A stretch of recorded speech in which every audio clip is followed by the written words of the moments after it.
Good morning or good afternoon or good evening. Welcome to this Wednesday webinar. We have a lot of participants today, so I thought it would be good to wait for 1 minute to allow everyone to enter the webinar. In the meantime, if you can just let me know if you can hear me loud and clear, that would be great. Loud and clear. Thank you so much. That's always good to know. Okay, so we wait 1 minute and then we're going to start with this webinar.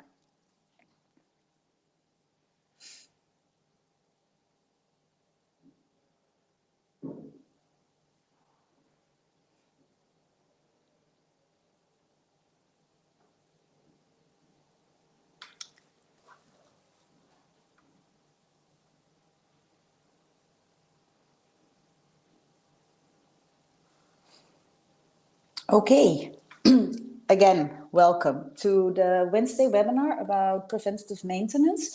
And the topic that we want to address today is talking about how preventative maintenance should not be an afterthought. So in the next, let's say 15 to 20 minutes, I will talk to you about preventative maintenance. It will not be a very technical webinar, but it will more be looking at the management process around maintenance and how you as a fleet manager can do that.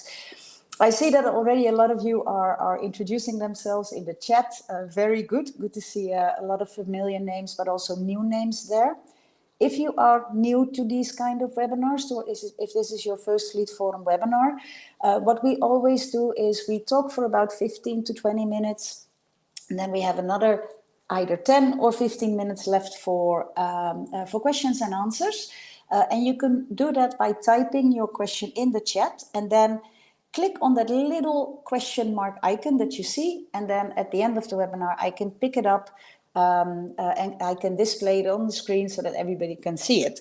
Now, for those of you in the webinar, in the chat, also feel free to, if somebody asks a question, to give your suggestions or your answer in the chat already, because, I mean, together we know more, together we learn more, and I think we can all learn from each other. So without further ado, let's start. And I first have a question for all of you, and you can type your answer in the chat as we go, and I will sort of have a look. And my question to you is, when you think about maintenance, what is the first word that comes to your mind? So picture this in your mind, in your head, maintenance, and now what is the first thing that you think of? Safe vehicles? Well, technically that's 2 words, Fares, but okay, let me look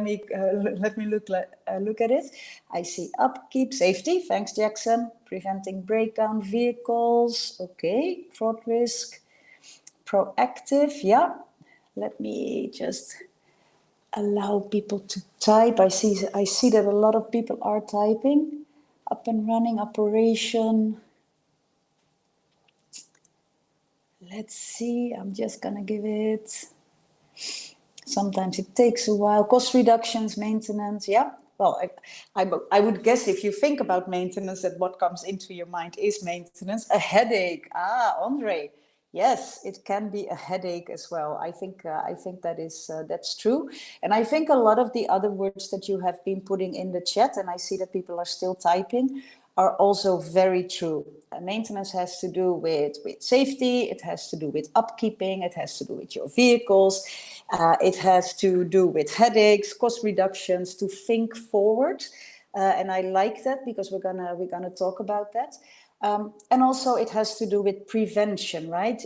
The reason why we want to do maintenance is because we want to prevent things from happening while we are on the road. So thanks for this. Now, when I was thinking about the word maintenance and how to do this webinar, I was thinking about, and for those of you who have been in our webinars previously, I was thinking about our plan, do, act, and check and act cycle. This is a management cycle where we want to think about the processes that we have in place, that we want to think about them in a sort of systematic way and that we can continuously improve, right? So in the planning phase, when we think about maintenance, some things that came to my mind were budgeting, but also selecting of your workshop providers. Then in the doing phase, once we have planned in the doing phase, I thought like, okay, so what things come to mind? And that is, of course, how do we work with our drivers to do vehicle checks, maintenance checks, preventative maintenance checks? In the checking phase, the first thing that I thought of was quality control. And then in the last one was how can we improve while we move forward? So I want to use this webinar to sort of address these topics as I have put them on the screen. Feel free to type in your comments, your suggestions, your thoughts in the chat. Like I said, I want us to all participate and all contribute to this conversation. Now, the first one, budgeting for maintenance. And that's, let me ask you, how many of you do plan for your budget for the maintenance of your vehicles? Just say yes or no, or sometimes, depends, maybe. I see a yes. And oh, we do budget, very good. And I see, yes, always, sometimes, Jackson, okay, we muster, yeah, okay, yes. Okay, so now for those of you, it's great to see that there's a lot of people saying, yes, we do budget for maintenance. And for those of you who are saying, okay, we sometimes do that, like Jackson was mentioning, I would definitely recommend to plan for your maintenance. And it is actually pretty easy to plan for your maintenance, because when we talk about maintenance, we always refer to it as the maintenance that you can schedule, the maintenance that you have to do after every so many kilometers. And for most organizations, I think what you're using right now is do maintenance after 5,000 and then after 10,000 and so forth and so forth. Now, using your historic data, using the data that you have on kilometers driven per year, per type of vehicle, you would be in the position. You would be in the position to prepare for that, right? To see, okay, so we know that the vehicles are driving so many kilometers per year. We know how much the maintenance costs, and then it is an easy calculation to do. So planning for your budget for maintenance, that should be in the planning phase. And it's great to see Andres saying that, yes, we do prepare it during budget planning time, and that's a good way to do.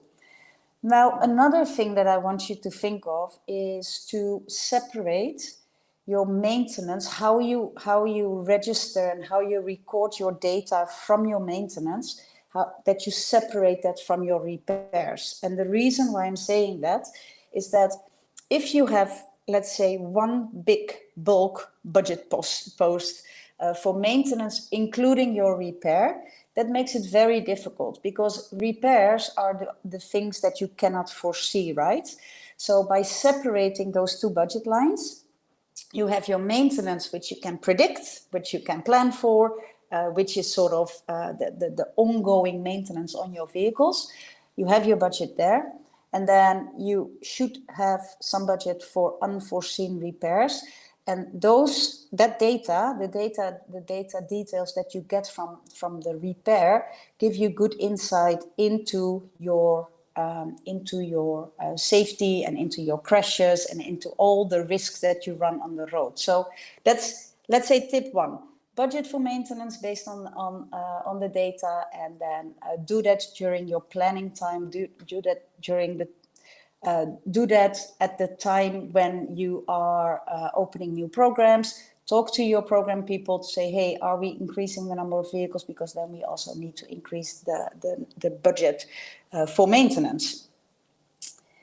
Now, in the planning phase as well, we would recommend, or we are recommending, that you select your workshop using standards.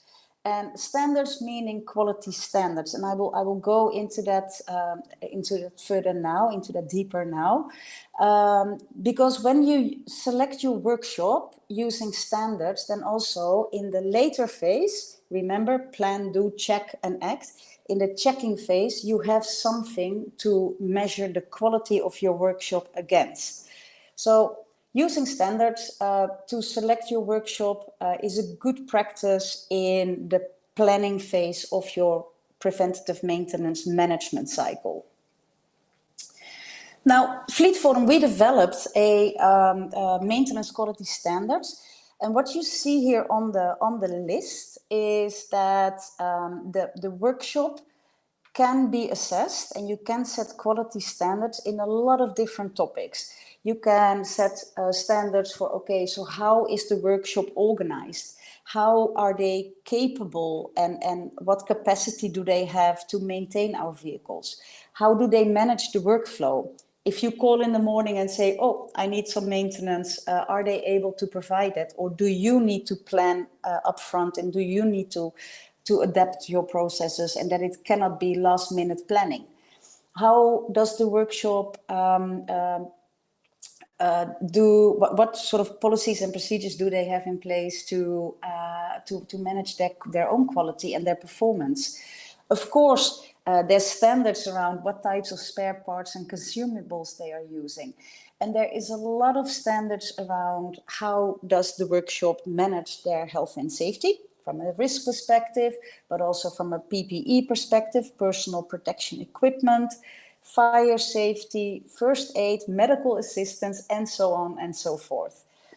Of course, if you look at a workshop, if you are outsourcing your maintenance to an external workshop provider, but even if you are operating it in-house, it would be good also to look at, okay, how does the workshop deal with things around the environment? How do they dispose of fleet waste? What practices do they have in place? And then looking at training and development of the workshop, do they keep up with the latest technologies? For example, is your workshop looking into, can we skill our mechanics to work on hybrid vehicles or electric vehicles? And then last but not least, also as an international organization, you always should look at, is this workshop applying ethical business principles and equal opportunity principles? So we developed these maintenance quality standards for you to already, when you are going out to look for a workshop provider, to look at these standards and say, hey, as an organization, at the minimum, we think that our workshops who work on our cars, who have businesses with our organization, that they should adhere to these quality standards that we have selected. Now, what you see here on the screen is just a screenshot from the quality standards.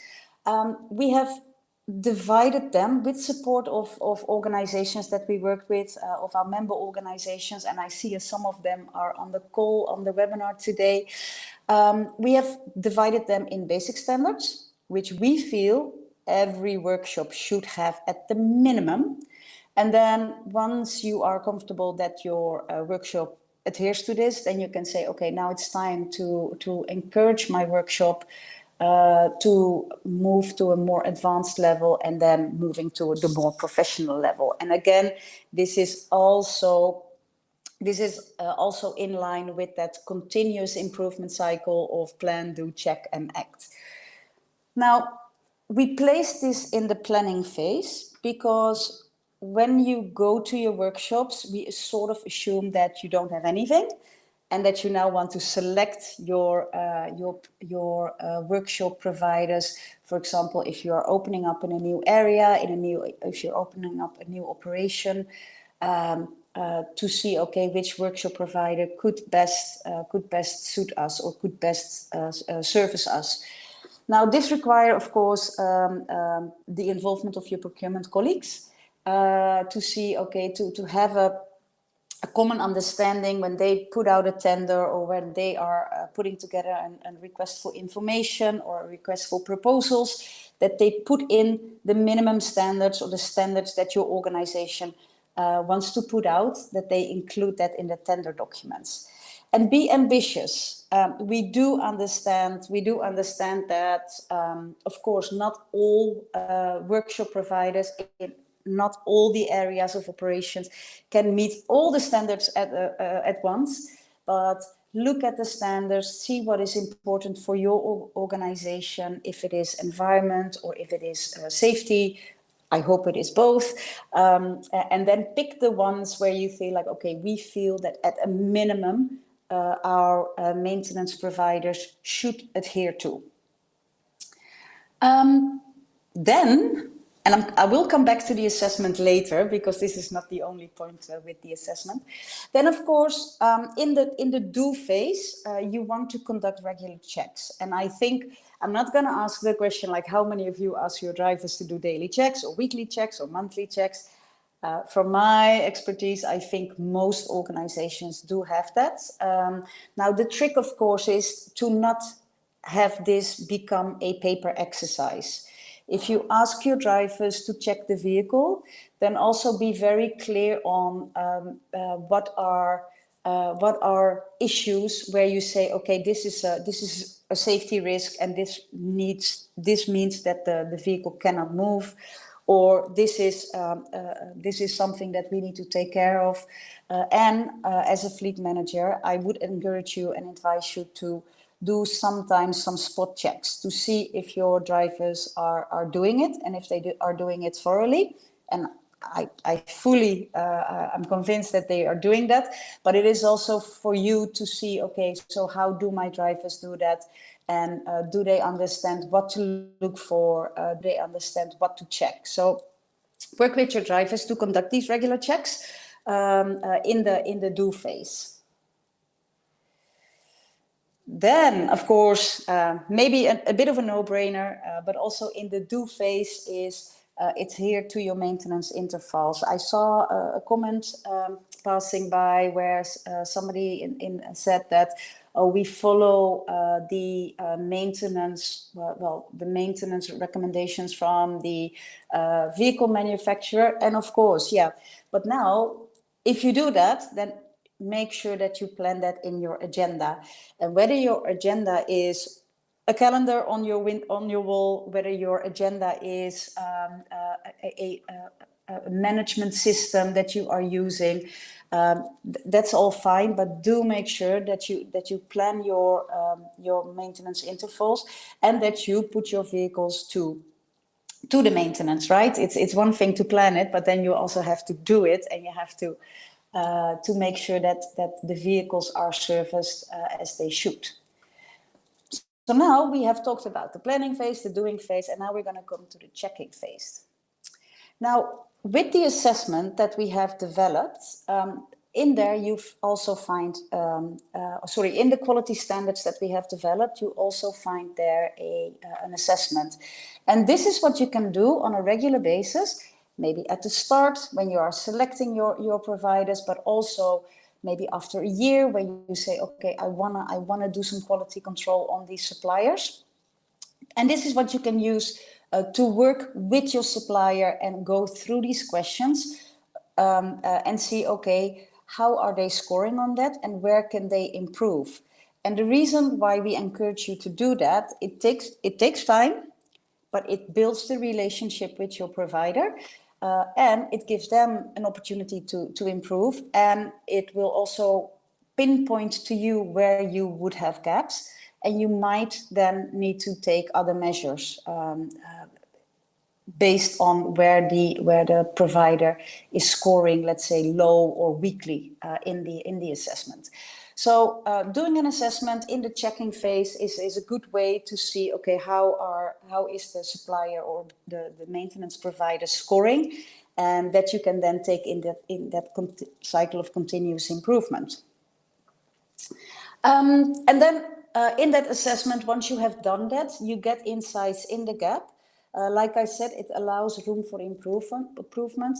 And either it strengthens the relationship that you have with the provider, Or if you see like, okay, well, this provider scores very, very weakly, and I've seen the evidence, I know, I've seen it with my own eyes, we've looked at all the things that they have in place, and they are not meeting the standards that our organization puts down, then it gives you documented reasons to look for another one. Right? I mean, nobody likes to break up a business relationship, but if you do, then make sure that you have documented reasons why you are doing that, because that makes it easier. And it also gives you insight in, criteria that you are looking for in your providers and when you go out for a new one. And then in the last phase, of course, you will act. And it's not only you who will act, but once you have done an assessment with your service provider, you can give them the outcome where you say, okay, this is what you do great, this is what you need to improve, and you can set a following date where you want them to improve on. And then, of course, you can improve gradually by increasing the standards and make things better. So these are sort of my thoughts on sort of preventative maintenance and why it should not be an afterthought, and how you can put in place management processes to improve the way how maintenance is managed in the organization. I saw in the chat, I saw some questions around, do you have the presentation and do you have the tools?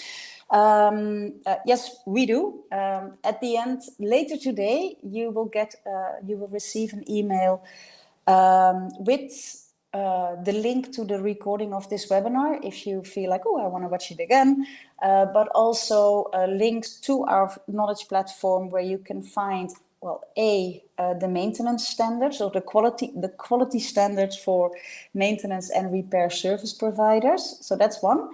And also for those of you who don't have, who are not using vehicle checklists, I also included a link to vehicle checklists for you to use, to look at, to tweak, and to make sure that you're going to use it.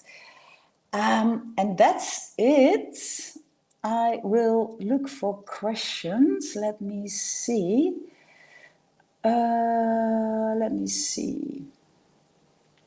If you just give me 1 sec and type your questions as you feel, I will open up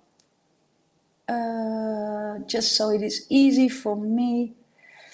Okay, let's go.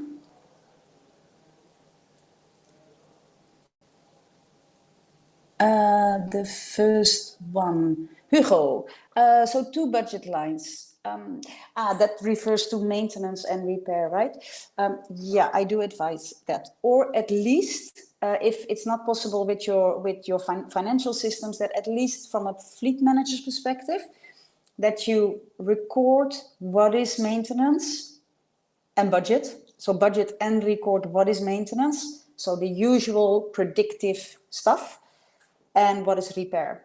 So because it gives you insight, and it gives you also, for the lack of a better word, ammunition. If you want to make a business case around older vehicles, where you say, okay, we have a lot of unexpected repairs or breakdowns because of older vehicles, or we do see that our crashes go up with the associated costs of repair. And if you have the data and the budget separated, it gives you easier insight. You don't have to plow through data looking at, okay, what was predictive and what was unexpected. So I really recommend that. Will we share? Yeah, we will. Carlos, would it be required to add this assessment in the contract with the service suppliers? I guess we could do. Yeah, I would say, or at least my recommendation would be to at least work with your procurement to say, okay, based on the standards that are out there and that is developed as part of best practice within the fleet fund community. I would say to, from the start, when you do an RFI or an RFP, to include the standards. and say, okay, for example, if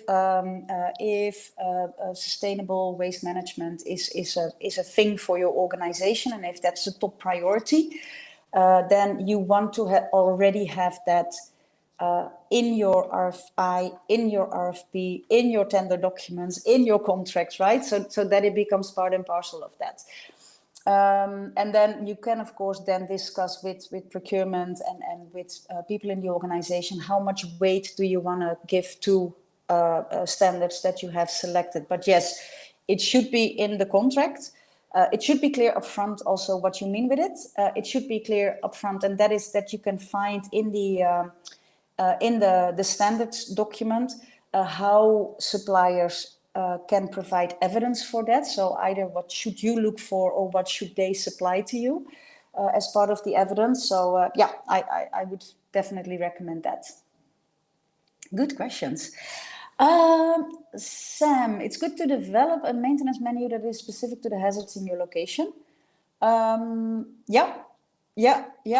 And if I interpret this correctly, Sam, is that we often tend to just stick to what the vehicle providers, vehicle manufacturers tell us, like, do your maintenance after 5,000 and 10,000. But yeah, I agree with you. It is I would say, crucial to look if there are specific circumstances, conditions, hazards that or not, that either give you the need to increase your maintenance, your preventative maintenance. So not after every 5,000, but maybe after every 3,000. So look for that, but also the other way around. So if you are driving in very, very, very nice, calm environments, and there's no locked areas, no dust, no muddy, no nothing, well then you might also want to look at A, do you need the vehicle? But that's another topic. And B, you can also look then, okay, can we increase the maintenance interval, right? So, but you're absolutely right. That's something that fleet managers should look into. Kamal, thanks for your question or your comment. Practice is daily check and record it. Maintaining work also updated in the Fleet Master's logbook. Yeah, very good practice.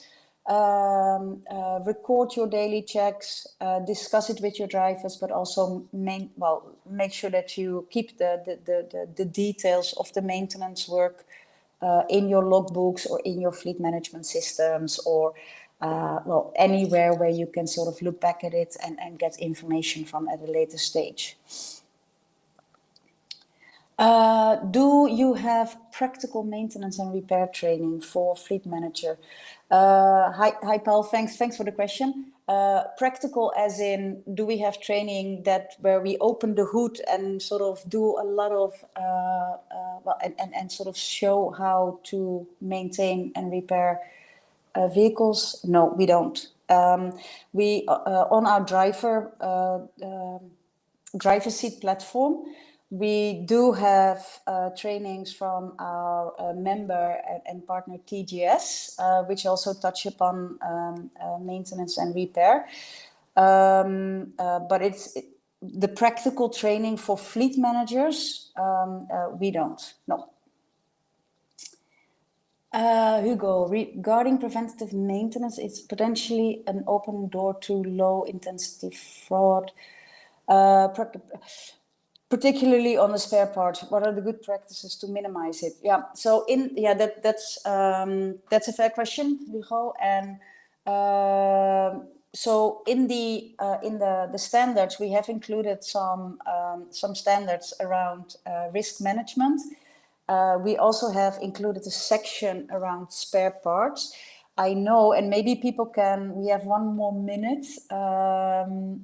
Maybe people can sort of leave their best practices also in the chat. But I know that some organizations, what they do is whenever a vehicle goes to preventative maintenance or repair, for that matter, is that the driver stays with the workshop and to make sure that that nothing fraudulent is happening to the spare parts. I also know that organizations are requesting that whenever spare parts are replaced, that the old spare parts comes back, so that there is different ways to minimize. But I'm sort of leaving. Let me see.